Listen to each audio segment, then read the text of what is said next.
বিশ্বজোড়া পাঠশালা মোর, সবার আমি ছাত্র, নানানভাবে নতুন জিনিস শিখছি দিবারাত্র।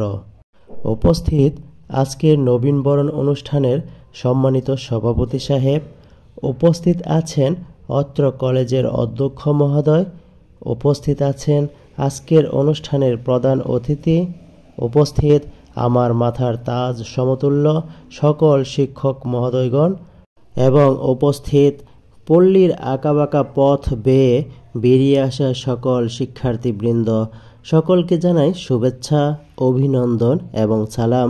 আসসালামু আলাইকুম। আমি একজন নবীন ছাত্র, বুক ভরা আশা আর স্বপ্ন নিয়ে ভর্তি হয়েছি এই কলেজে। এখানে আমার অধ্যয়ন শুরু করতে চাই সকলের দোয়ার মাধ্যমে। এজন্যই মঞ্চে দাঁড়িয়েছি কিছু কথা বলতে। আপনারা দোয়া করবেন যেন আমরা সফলতার সর্বোচ্চ শিখরে পৌঁছাতে পারি। আমাদের পিতামাতা, এই কলেজ এবং আমাদের দেশ আমাদেরকে নিয়ে যে স্বপ্ন দেখতেছে, আমরা যেন সেই স্বপ্নকে বাস্তবে রূপ দিতে পারি। আমি অনেক আনন্দিত এরকম ঐতিহ্যবাহী একটি প্রতিষ্ঠান এবং সুন্দর পরিবেশের একটি কলেজে ভর্তি হতে পেরে।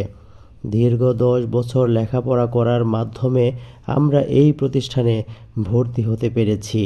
এটা আমাদের একটি সফলতা। আমাদের শেষটা অনেক দূর, যেতে হবে আরও বহুদূর। আমাদের এই আনন্দের ঢেউ যেন আমাদের ভবিষ্যতের উদ্দেশ্যকে প্লাবিত না করে ফেলে এবং আনন্দে অনুপ্রাণিত হয়ে এমনভাবে দেশের সেবা করতে পারি যার মাধ্যমে ক্ষুধামুক্ত, আত্মনির্ভরশীল, অপ্রতিরোধ্য এক বাংলাদেশ গড়া সম্ভব।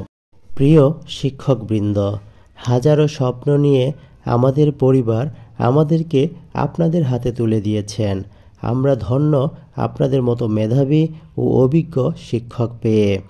আপনাদের ভালোবাসার বেত্রাঘাত আমার অন্ধ হৃদয়ের মহা ঔষধ, দূর করে মনে সংকীর্ণতা, জাগ্রত করে চেতনাবোধ।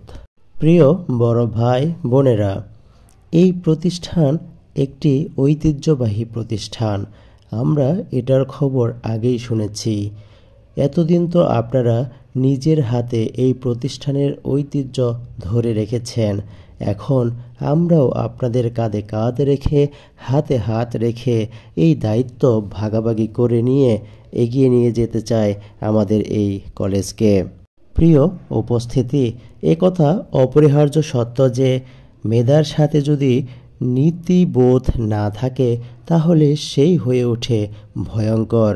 আমাদের সবচেয়ে বড় পরিচয় হলো আমরা মানুষ। সকলের কাছে দোয়া চাই আমরা যেন খাঁটি মানুষ হতে পারি এবং বড় হয়ে দেশ ও দশের সেবায় নিজেদেরকে নিয়োজিত রাখতে পারি। এই বলে আমি আমার বক্তব্য এখানেই শেষ করছি। আমার বক্তব্যে কোনো প্রকার ভুল ত্রুটি থাকলে ক্ষমা সুন্দর দৃষ্টিতে দেখবেন। আল্লাহ হাফেজ।